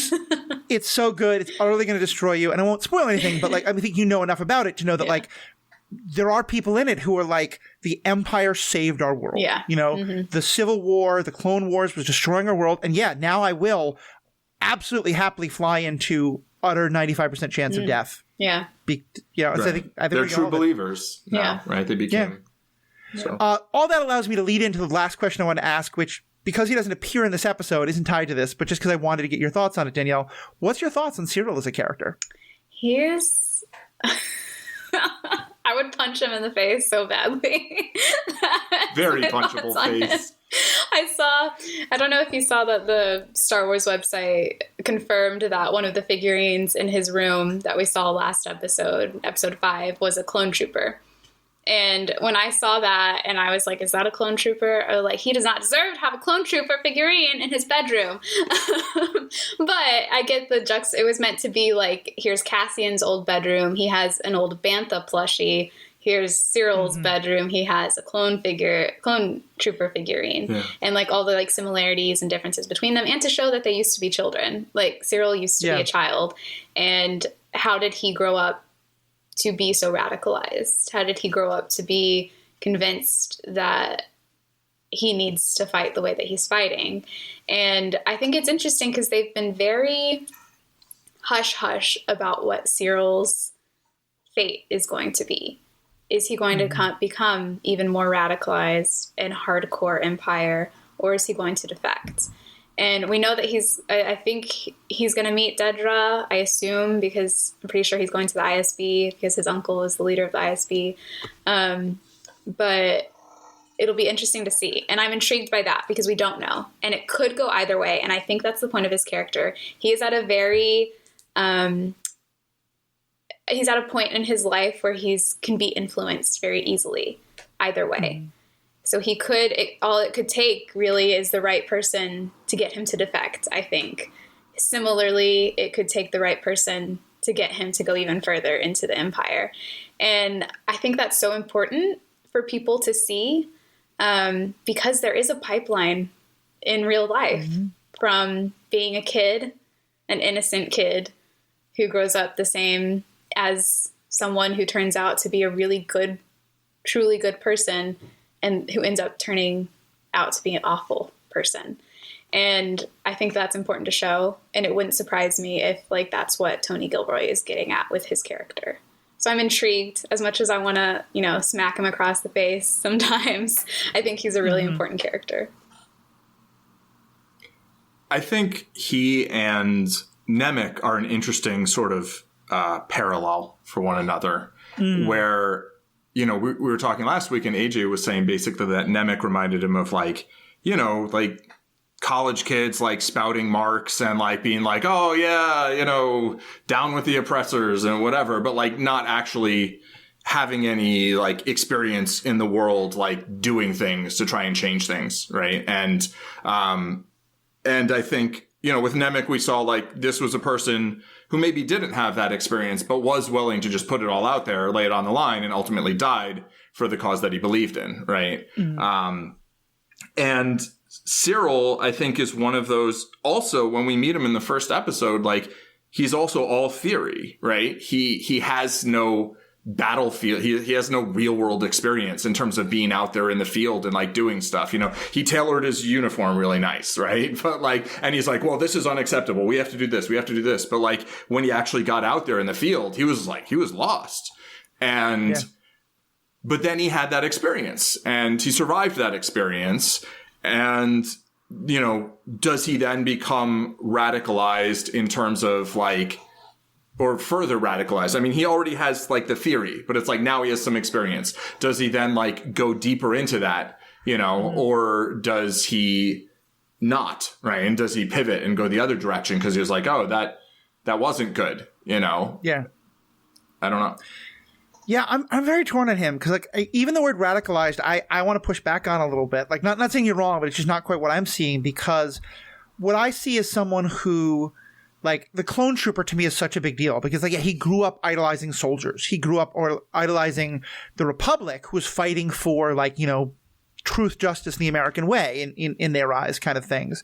And he becomes a cop. And his focus there isn't about anything like, oh, this is rebels. His focus is like 2 people got killed. That's bad. And what I saw was that he was willing to buck the system. But to me, what it felt like is he comes out of, especially after we saw all the stuff with his mother, especially, and how much pressure she puts on him.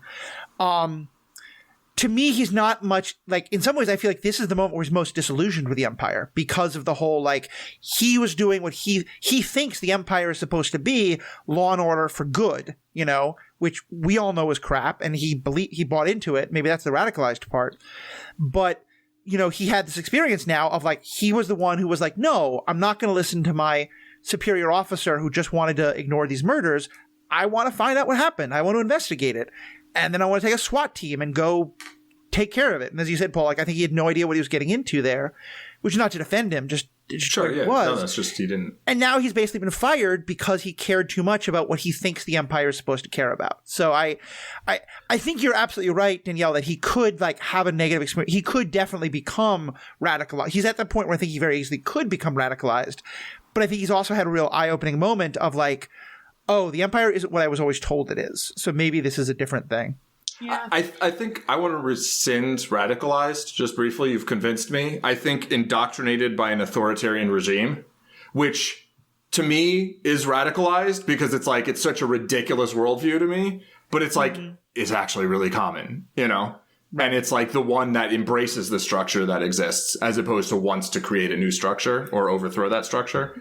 So yeah, I just wanted to copy edit myself there. Proceed.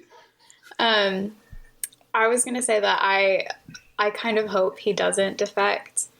I want him to be a cautionary story. I want him to be this is a man who could have done good and instead does wrong. And because I think that would be quite a unique take on a character like him, because we have Callus who did wrong and then did good. And, we have Reva who did, was good, did wrong in an attempt to do good, and is now like hopefully on her way to doing better. And I really want, and I wanted that for Reva. Like I did not want her to be a fully bad. I want Cyril to be that, like, no, he's not gonna turn good. He's gonna make the wrong choices. And because, Star Wars is so much about choice. Like that is to me, alongside hope, the crux of Star Wars is the choices that we make and what they lead us to. And I think that seeing him make those choices would be really profound. I won't be mad if he does defect, because I love a good defect story, but I do think it would be really powerful if he didn't. I think you're right. Like V for Vendetta is one of my favorite movies, and the cop who defects in that sort of defects, but basically kind of switch sides. I've been thinking I want Cyril's story to be like his, but I really like what you're saying too. And I think like, especially because he was in this sort of like diet empire part, there could be someone who comes along. It's like, no. But if it was a real empire running things and it wasn't this rent-a-cop thing, then you would get to have the law and order you want. Yeah. And I think, Paul, what you said kind of helped me clarify about, I think we were talking about with radicalization, and maybe we're just using the word differently, I'm not sure. To me, like, radicalize is the kid who's now starting to read internet forums about, like, in defense of Kyle Rittenhouse and all that kind of stuff. And I mean, even going further, like, he's starting to think about, like, why, supporting, like, the killers and stuff like that. To me, Cyril is the 18-year-old who proudly signs up for the U.S. Marines. Right. Which is, to me, like, it's not what I would even quite call radicalization yet, but it's definitely, I think, indoctrination. And it's making a choice that I think is really wrong. But where I think 10 years ago, I was like, oh, you're in the military? What's wrong with you? And now I'm much more like, I don't think people should be in the military, but I get the combination of manipulation and indoctrination, and it's the only opportunity people have. And so I kind of see Cyril more in that kind of a light. But yeah, I think the fact that we all have different views of it, I think is a sign to the really good writing, and that he's not a character we can understand in 5 minutes. He's a very complex character. Yeah. And just there's a lot we don't know yet, right? And we don't know what choices he's going to make. And I think I really like your point, Danielle, that I think sort of what you're getting is like, you need to see some of the stories of like how people end up making the bad choices. Yeah. Right. Like, cause we always see the characters who've already chosen that, and then they just do the bad things. And that's what we expect of them. But like actually having a character at a fork in the road and having them choose like, no, I'm going to do the thing you don't want me to do. Yeah. Kind of like what Skeen did, even though it's very different. That's the scum and villainy, right? That's not the Empire. He chose the third road. Yeah. But like I think there's power in that, in seeing how someone, can be at a crossroads and not go for redemption, right? In our eyes, right? And so this show is clearly showing one choice, one character moving towards the rebellion, towards, I'm going to try and do something about the Empire in a getting rid of it way, or at least doing some damage to it. And having, I think the natural parallel story would be someone choosing the opposite. So I think that would probably result in a more powerful, more like, just like a broader story, right? That kind of tells more of what's actually happening. Yeah. Yeah, I think it's really true, because I think the fact that we have built sympathy for him, and granted, I feel like I have a lot more sympathy for him than I think a lot of fans do, or at least understanding, if not sympathy. Sure, yeah. But yeah, I feel like that, but giving you that character you feel a lot of sympathy for, and then watching him like fall, and being like, I hate he's making these decisions, I'm losing sympathy for him, but I understand why he is. Right. Yeah, because what it then does is, I imagine that if it goes the direction you're talking about, Danielle, by the end of the show, if Cyril does the equivalent of flying a TIE fighter into a meteor storm, we're going to know why he does it. Yeah. And that's going to help us, like, oh, I love how this all ties together. Because then we can look back and be like, that's maybe the TIE fighter pilot's another Cyril. Right. Maybe they had a story that was somewhat similar in some regards. Yeah. Yeah. All right. Well, I can keep asking you if you have one more thing to do, but we're going to cut it off. Do you want to kind of wrap this up? So let me just quickly ask Danielle, for people who are hearing you for the first time, what would you say is so Danielle, for people who are hearing your voice for the first time, they want to get to follow more of your content. Where can they go? TikTok at Written in the Star Wars, and Twitter at DannyS394. All right. Mr. Paul Hoppy. Yeah, I'm Zen Madman on all the places like Twitter and Twitch and maybe YouTube. But I'm probably going to delete my Twitter and maybe, I don't know. We'll see. But you can look for me. Every 6 months. I've never said I was going to delete my Twitter before. I use the feed eliminator, so like you don't actually see. I have to say, like I actually looked at Twitter last night for like a half second. I'm like, spoilers, no, because I got waylaid. It was like 12:07. I was like, oh my goodness, what am I doing? Why am I not watching Andor? So I'm like, okay, let me go watch Andor. I go put it on in the living room, and then like.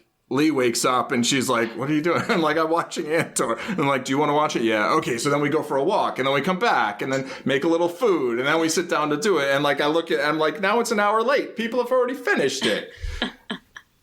Way behind schedule. Yeah. So the moral of the story is like, just watch right at midnight when it comes out in the West anyway.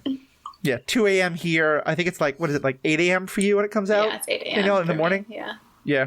So good way to start your day. Yeah. All right. So thank you all both so much. Of course, I am the Ethical Panda. You can find all the podcasts I do at theethicalpanda.com. You can also find our contact information. Let us know what you think. We love the conversations. And so thank you all for being great fans. And if you come to know us, this is like when we go out. There might be an encore in just one moment. Welcome back, everyone. As you come to learn, we're doing just a little bit after the last ads, and we're generally going off in some kind of questions. So, Daniel, I have a question for you. Who are your three favorite, or as we tend to put it, the three who first come to mind as your favorite Jedi who have not appeared in live action? Who've not appeared in live action. Okay. Kanan Jarrus. Mm-hmm. Why Kanan? Oh, Kanan is just... I mean, he is what a Jedi should be. He is like, when you think of the ultimate Jedi for me, that's Kanan, because he managed that balance so well. And I think he's probably one of the few Jedi who maintained the balance between doing his duty as a Jedi and respecting his power and acknowledging his power and the responsibility that comes with that power, and also loving the woman that he wanted to love. And he didn't turn into what Anakin turned into.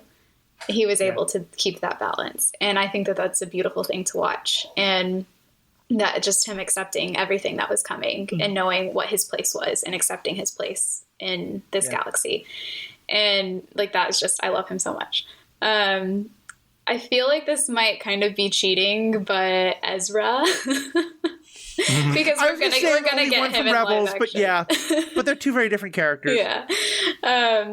But yeah, I love Ezra. I think that it's very interesting that he essentially had a master on both sides. I mean, for a little while, Maul, no matter how short amount of time that was, Maul was a teacher to him and a mentor. Yeah. And I can't wait to see how that plays out, hopefully, in the future. And then a third one that we haven't seen in live action. This is where it gets hard, because we've seen a lot of the ones in the Clone Wars and the prequels, just not a lot. I'm going to say, oh no, why can't I remember his name? From Dark Disciple. Oh, yes. Oh my gosh. Oh God. It's completely I can't remember his name either. Streaks across the face. Oh my yes, God. I know you're talking. Hold on. He's technically been in live action. He was in the Phantom Menace, but I don't count it because it's like split second. Mm-hmm. Quinlan Voss, yes. Oh my God. He was referenced in live action, right? Yeah. Kels is going to kill me for forgetting. I just need to say, it is so vindicating to me that you could not remember that name. Because I forget names all. We did an entire episode talking about Stellan Skarsgård and the great things he was doing in the show Andor. All right. Anyway, so why Quinlan? I think he's really interesting. I love his whole arc in Dark Disciple. I won't spoil it for those who haven't read it, but it's a really great arc. And I was really intrigued by his character when he was in the Clone Wars. And I think that, I mean, they brought up his name in Obi-Wan. And I think there's a good chance at getting him in one of the upcoming projects because of that.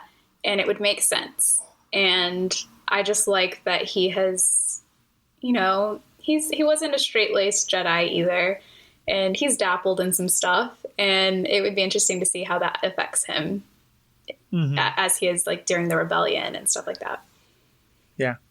One thing I think is interesting is that, particularly with Kanan, I said this before, like, I agree with you. I think he's the best representation of the Jedi we've seen, particularly in that he takes the Jedi code very seriously, but he absolutely does not take it literally. Yeah. And I think he kind of like, you know, he has, like you said, he has attachments all over the place, but he kind of is a show of like, that by the time it gets to Yoda and the rest of them, they are too rigid about the Jedi code, and that's why Anakin falls. That's a part of why Anakin falls and all of this other stuff. Paul, any comments on that 3 from you? Yeah. I mean, I don't know Quinlan. I didn't read The Dark Disciple, but from what I understand, it sounds like a very interesting character. I'd be interested in seeing that. I think Kanan and Ezra would both be interesting. I think they're both great characters, and I kind of like, I don't want Andor to meet Kanan. Like, I really want Andor to be a rebel who never sees a Jedi. Like, it's not deeply important to me, but like, it is important to me because on some level, I feel like most of the rebels should not know that there's like these Jedi that like are still going around, that like in A New Hope, like it seems like people don't really know that's a thing so much, you know?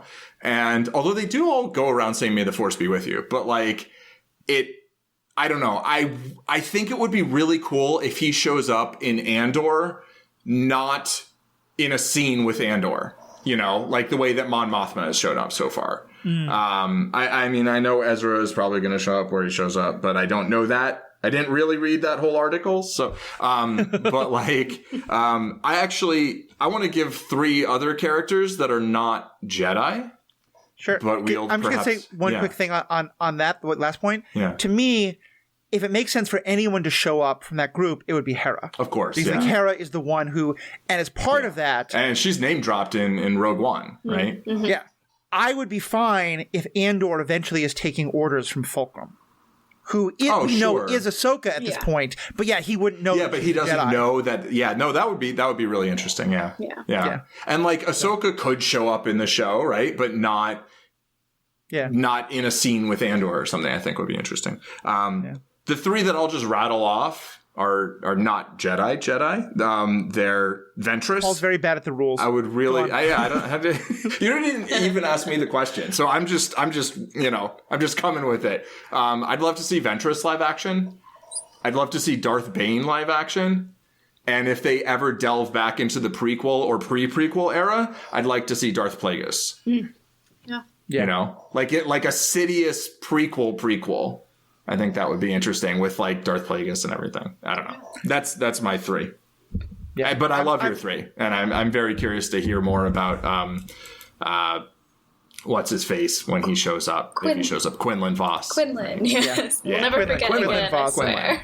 Yeah, definitely. Yeah, I have a hope that we're going to see Darth Plagueis in the Count Dooku Tales of the Jedi. Isn't that animation? Tales of the Jedi, because in some of the books, a big part of the recruitment of Dooku is actually Plagueis gets started and then introduces him to Sidious. Right. We talked about that in the Dooku episode, right? Where I was like, what happened? Exactly. Oh, that's cool. Okay, what about this? We have now gone way beyond the time we planned for this, and poor Danielle it's at a crazy hour, so thank you so much. I'll just say the only one who I'll mention, and this is probably going to get a lot of hate for this, but Pong Krell. I love the character of Pong Krell for 3 episodes, because I think the story of the whole problem is that the Jedi are supposed to like love all creatures, but they're supposed to, as generals, they're supposed to be willing to sacrifice the lives of these people. Right. And I think what we're seeing overall is the general sense of like they become more and more willing to dehumanize the clones, and that's a part of their kind of overall fall. And the idea that that's what happens to Pong Krell is he still thinks he's a Jedi, but he's just come to so devalue these clones that to me is a beautiful, powerful, incredible, like, hate him story, but such a good story. And then when he's just, no, I'm the dark side, I just want power. I'm like, oh, you ruined this great story. But yeah, so that's what I want. So, all right. Thank you both so much. This has been an incredible episode. Thank you to all those who stuck around and listened. Keep coming back every Wednesday for Andor coverage, and we will see you more later. Thank you so much. And yeah, I don't know. Just have a good time. I had a good call out line. Be kind to each other, right? That's how you've been signing off. Because, sometimes remember that each of us is fighting our own rebellion. Yeah.